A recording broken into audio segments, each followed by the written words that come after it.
about when somebody says, it got lost, we look for who else's problem it was. But it's when we do that, we give the power away. We give our power away. We give the power to not only fix the situation away, but we give our power to change it away. But it's when we say, I lost it, that not only can you learn from it, not only can you grow from it, but you take your power from that situation. You take your power to not only learn through the challenges, learn through the setbacks, but it becomes a moment to get better. Because can we be honest? Challenges, losses, setbacks are technically a part of life. In many cases, they're inevitable. But when they happen, we can take those as opportunities to learn, opportunities to grow, but more so as opportunities to take the power of the situation back by no longer having that passive voice, but having that active voice. But I really love how it talks about in that story section. It says, accepting responsibility for one's missteps and wrong decisions is a basic principle for leading an ethical life. Isn't that powerful? That is a principle, that accepting responsibility for the missteps and wrong decisions is a basic principle for living an ethical life. Are you looking to live that ethical life? Are you living to live life to the fullest? Are you living to live life according to the principles? Accepting responsibility is one of the basic ones.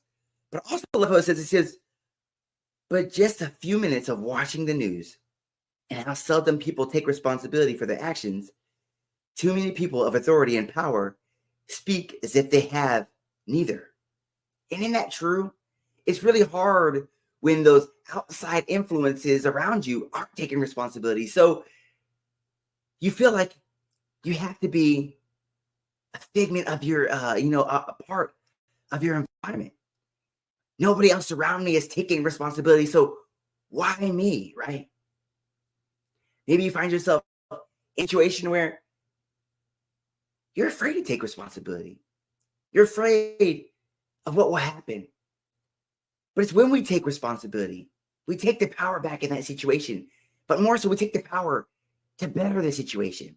That's that two sides of that coin. But I love it says this, we understand why this is.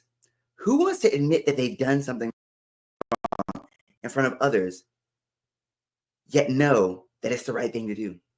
I think that's what it really comes down to. I know it's not easy to admit your setbacks, admit your doubts, admit the wrong thing, but it's when we take responsibility, it's when we take ownership, is where the power comes from. Have you found just not wanting to take responsibility and expecting things to change? Have you found yourself feeling under the pressure that I don't want to, be embarrassed by admitting my faults? But it's when you admit your faults, admit the setbacks, admit the losses, admit the mistakes, and you start taking responsibility, you start to take your power back. I really love how it says this in that positive thought, that positive piece of me section. It says, I will take responsibility for what I do.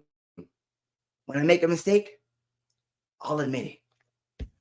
I think that's a powerful moment there, is when you decide to not only acknowledge the mistake and admit it. I think that's where that real sense of growth is.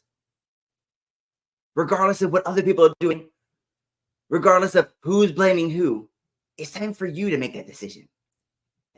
Even when I make a mistake, even when I lose, I can still win by being strong enough, wise enough to admit it. That realizing that growth is on the other side of responsibility. Taking responsibility for where you're at means that when you get to where you want to be, you can also take responsibility there. I think it's we tend to shy away from the setbacks, deny the missteps, deny the mistakes, that when we get where we want to be, it's almost hard to believe ourselves when we don't identify with the setbacks. But when we take responsibility for where we're at through the setbacks, through the challenges, through the doubts, we can take responsibility for when we get ourselves to where we want to be. On this Friday, I want to encourage you that this year isn't over. As we go into this holiday season, maybe you've written 2024 off. Maybe you've counted this year out. But I want to tell you today that this year isn't over. The day is a gift, and your dreams are still possible. Your goals are still possible. And each day, you can make that deposit towards your goals, that deposit towards your dreams by continually showing up and believing in the dream. It's going to build you that momentum you need to succeed. See, your goals don't have to wait till next year. Your goals don't have to wait till next month. Your goals don't have to wait till tomorrow. They can start today. Through the setbacks, through the challenges, through the fear, you can start today. But making sure this Friday that you can finish today. You can finish that one thing. You can stretch yourself in new ways. You can challenge yourself in new ways. You can step outside of your comfort zone. You can grow today. You can get better today. But it becomes with that decision that will finish strong through the setbacks, through the fears, through the doubts, that today will be the day I move my needle forward.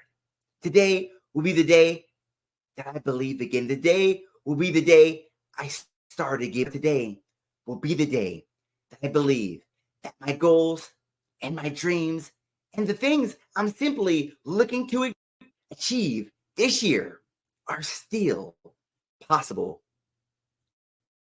for you. Finish strong.